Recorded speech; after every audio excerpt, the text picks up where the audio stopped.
This is Mr. Hornsby 3. This is the Mr. Hornsby 3 show, and I'm pretty sure you guys are wondering why I didn't do a video Monday. Well, I really didn't have a topic.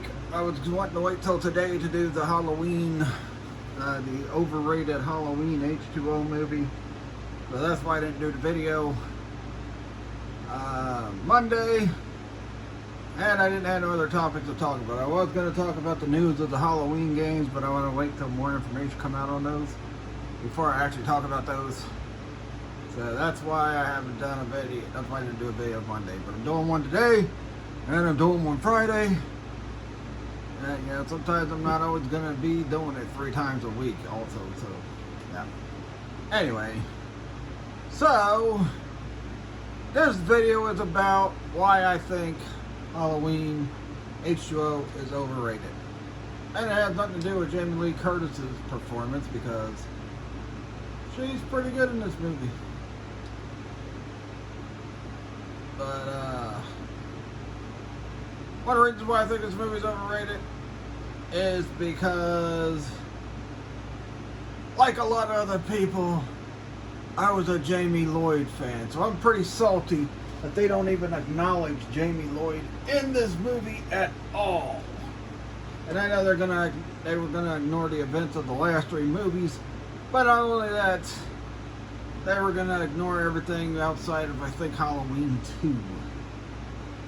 That means 3 got ignored, 4 got ignored, 5 got ignored, 6 got ignored, but I love Jamie Lloyd. And you know what? At the time, I was younger, and I believe Danielle Harris was around the same age as me, so I had maybe a little bit of a crush on Danielle Harris. Anyway, when Halloween, she might have been a little bit older, I don't know. When Halloween 4 came out, then we had 5, and then we had 6.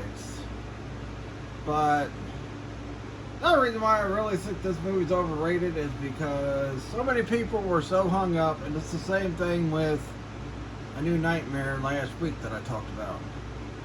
So many people were so hung up on the return of Jamie Lee Curtis to the movie, you know.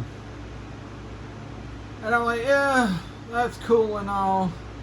I'm glad she came back, but she also came back in the recent Halloween trilogy, which really, outside of Kills, I think the other 2 really weren't that great. Now look, I do like Ends, not as much as I like Kills.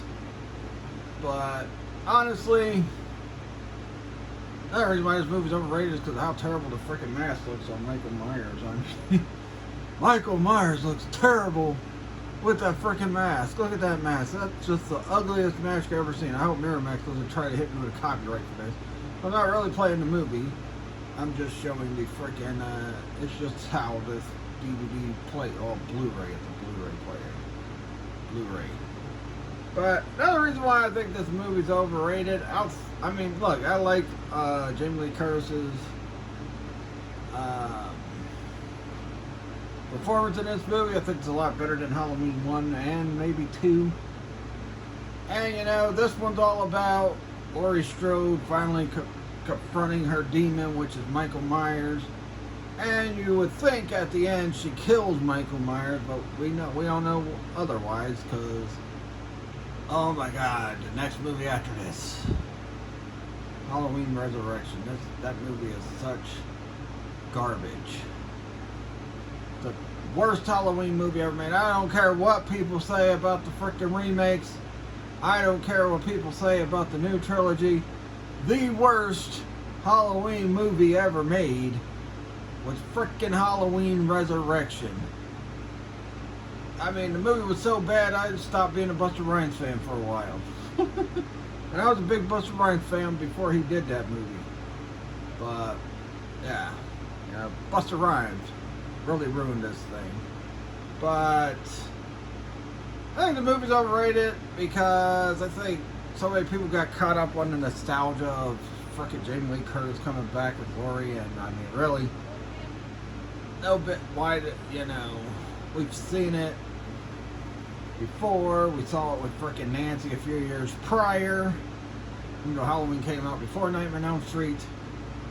But yeah, I just feel like people just get so caught up that Jamie Lee was back. I mean, some of the story elements in this movie is kind of dumb. There's not a lot of kills in it. Michael Myers doesn't kill many, but now, like, I know he didn't kill many people in the first Halloween movie and maybe even the second Halloween movie, but the movies after that, there was a lot of kills in them. And this one doesn't have that many kills. And the characters that do get killed, they're mostly killed off screen. Like, that boy right there, he gets killed off screen. The boy's girlfriend gets killed off screen.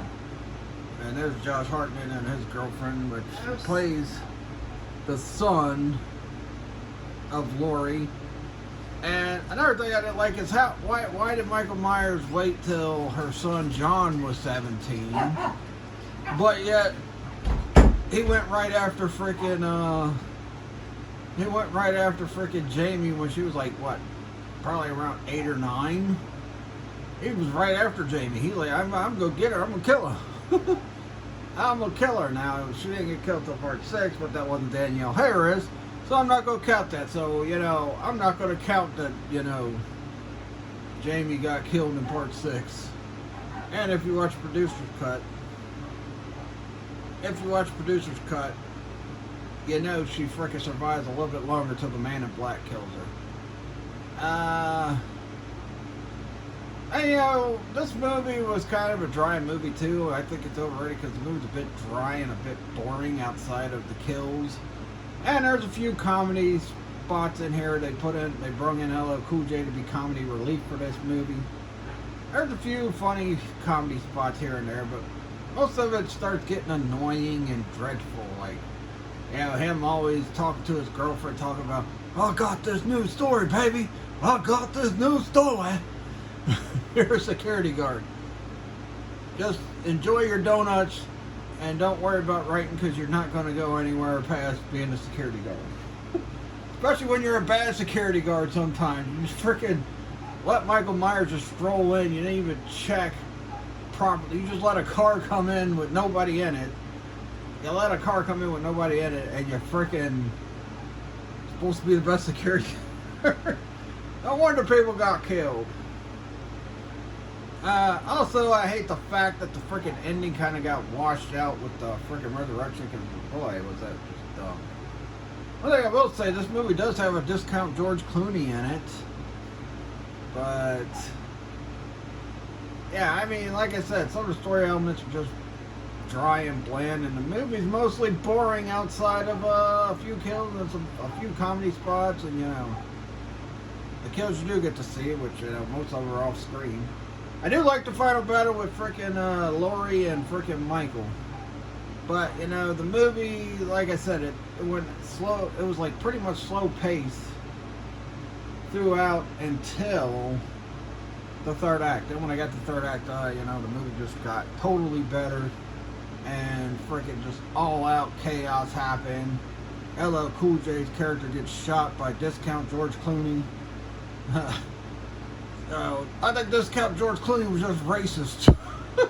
No, I'm joking. But, you know, it gets shot. He's like, oh, I thought it was Michael. Yeah, sure you thought it was Michael. Now, anyhow, the fact that, you know, Laurie felt like she had a bond with Michael toward the end, because, like, you see the part where they're touching the fingers and that, which you saw my fingers coming. I'm going to touch your fingers, too. Yeah, I thought, you know, like I said, some of the story elements, you know, are kind of dumb. And then they focus on the lady that was working with Dr. Loomis in the first two, but, you know, really didn't matter in the long haul of things. Hey, this movie really could have used some Loomis in it. I mean, we really could have used some Dr. Loomis in this movie, but unfortunately Donald Pleasance passed away, I think, after 6 filmed. So,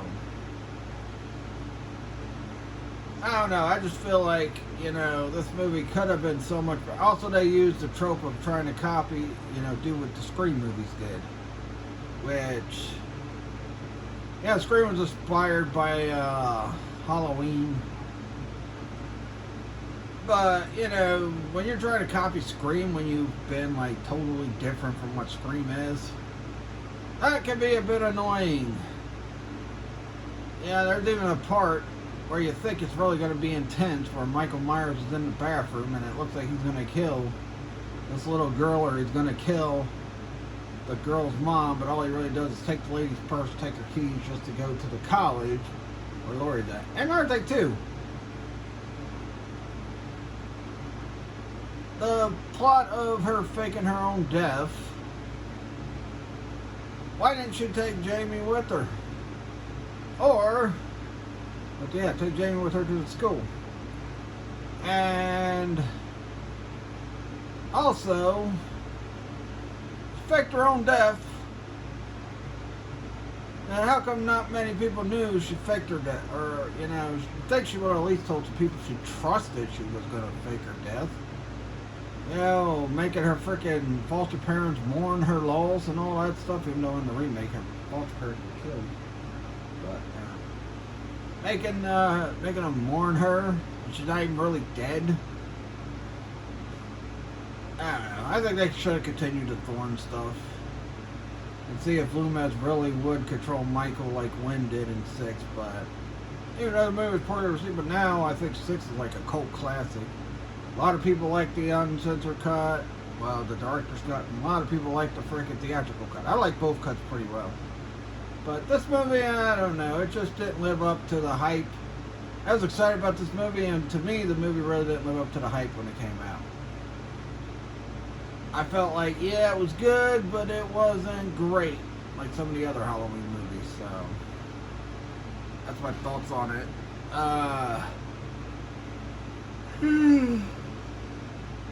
See, the only one that knew she faked her death was her frickin' son. And what happened with her and the dude in Halloween 2? Did they just split up, or is that supposed to be John's dad? I don't know. I think the guy was, I think he was known as, Jamie's dad in part 4, because I think there's a picture of him holding her on his shoulders after Michael Myers bashed everything out. But overall, yeah, I mean, like I said, I don't think this movie lived up to the hype. And then they're like, oh, it's the final encounter between Laurie and Michael, but then she was in 8. Michael kills her at the beginning of 8, which was Resurrection, which was garbage. And then she comes back in the frickin' remakes that are the frickin' new trilogy that ignore part 2, 3, 4, 5, 6, 7, and even H20 to frickin' focus on, you know, what Laurie's been doing since the events of the first movie. And, yeah, I don't know. Like I said, Jamie Lee Curtis's performance is good on this. And that's about, you know, and there are some story moments that are good in this, but not a lot. But there's some that's bad too. This movie, to me, is a mixed bag. And if I reviewed it, I'd give it a solid 3 out of 5. I wouldn't go no higher than 3. But overall, though, Halloween H20 is like, I shouldn't insult this movie. Halloween H20 is overrated. I do like the final battle with Laurie and Michael, and I did like the fact that she finally killed him, but he didn't die because of part 8, but Resurrection. But yeah. That's pretty much all I got to say about the movie. Oh, fudge, I'm tired. Did my legs today, and I did leg press, and I put 645 plates on each side and did it multiple times, which I've been able to do before, but yeah. But anyway, that'll do it. Please like this video, leave a comment, let me know what you guys think of Halloween H20. Let me know what you guys think is the worst Halloween movie ever. It's Resurrection. I don't care what anybody else says. To me, it's Resurrection. When I almost walk out of the theater watching Resurrection with my wife, that tells you how bad that movie is. Hit the bell notification for more. Follow my my business page on Facebook, Trigen Toys. Follow my Facebook fan page. And please like this video, leave a comment, subscribe for more. And like I said, I'll catch you guys later, and peace out. Overrated.